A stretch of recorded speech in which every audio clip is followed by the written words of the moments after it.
As part of the new segment to the show called the Compass Literature Corner, we will be talking to local authors and writers who have had an impact on this region, or whom this region has had an impact on. Today we have a man who is a writer in residence at Augustana College and a man of short stories. His latest book was a finalist for the High Plains Book Award and shares the many stories of the many faces that make up Minnesota. Ladies and gentlemen, I'm proud to say that today's guest is Sioux Falls resident Patrick Hicks. Patrick, welcome. Oh, it's a real pleasure to be on the show. Thanks for asking me. Of course. Now, Patrick, tell me a little bit about your book, The Collector of Names. Right. Well, it represents over 10 years of work. Really, it was my learning the trade craft of how to write shorter narrative fiction, because I figured if I could figure out how to really nail down how to do a short story, I could get the longer throw of how to do a novel.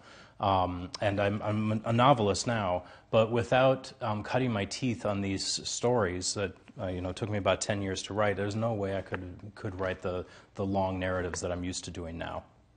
The degree of these stories vary greatly. So what made you pick to do a collection? I set out to really challenge myself.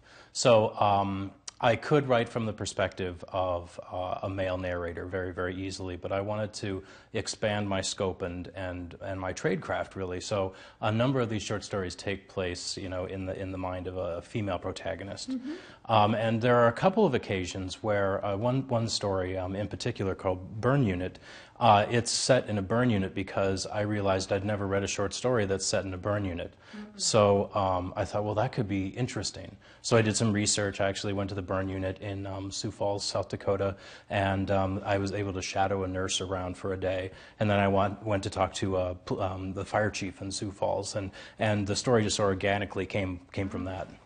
Wow, that's amazing. Now, a lot of your stories come from the perspective you wouldn't expect, like a county coroner or, a stay-at-home mom that you think, how exciting is their lives?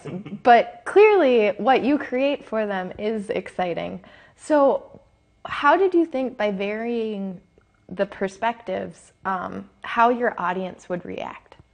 So one of the things that I really set out to do was to show that although there might be lives that look maybe uninspiring and perhaps even uninteresting from the outside, I don't believe that's the case for any of us. Well, and as a reader, I sat there going, and then what happened next? So you get engrossed in these lives, and it has that common theme of leaving you wanting more. Was that intentional on your part? Yes, it was, because I think that the short stories are not just short narratives. They have a particular way of needing to be written. So what I mean by that is a novel is usually about a community of people that are involved in something. We think of Dickens or Twain or anyone that's been a very successful novelist. It's always a community. And we get a variety of souls and lives that are intertwined.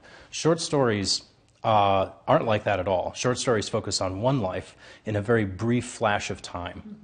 Mm-hmm. So this is one reason why so many of my stories sort of end with the reader maybe wanting more. I understand why you said that, but I think I've left enough breadcrumbs in the story that the reader knows what's going to happen next, but I trust them to figure it out on their own.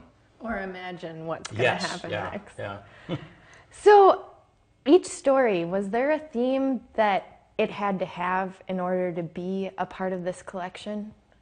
No, and actually one of the challenges of putting all of these stories in this collection was I realized because I was trying to write stories that were of interest to me. And what was happening in the world at that point in time, too. Before we started recording, we were talking about how some of the stories deal with veterans. A lot of veteran stories. A lot, yeah. Because I was writing at least 3 of these stories while we were in the midst of the Iraq War, and some of the students that I had at Augustana University, then Augustana College, they were coming back from Iraq and Afghanistan, and I wanted to write about their story because it didn't seem that we as a nation were really listening to what they had to say. I think by doing that, you gave it a sense of rawness. Was that intentional on your end? And How, if at all, did you pull that off to give a realistic feel to your stories? I believe that all stories have to have what I'd refer to as a moment of crisis. That is, that there's something that happens in the story to the character that you care about as a reader, and the writer's job is to focus on that moment of crisis in a single life. So the rawness that you're talking about is me just focusing the lens of the reader's imagination on a particular point in that character's life.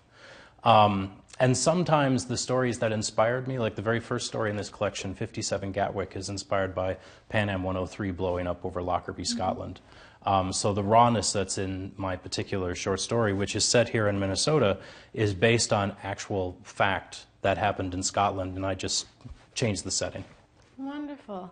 Well, if you want to pick up Patrick Hicks' book, a bunch of collections of stories, as it says, The Collector of Names, where can we find it? Wherever good books are sold, or online. Or online. Yeah. Perfect. So that's it for us in the Literature Corner. Please tune in next week for more people, places, and issues facing our viewing area. I'm Pioneer's Laura K. Prosser, and may your compass always point you in the direction of a good book.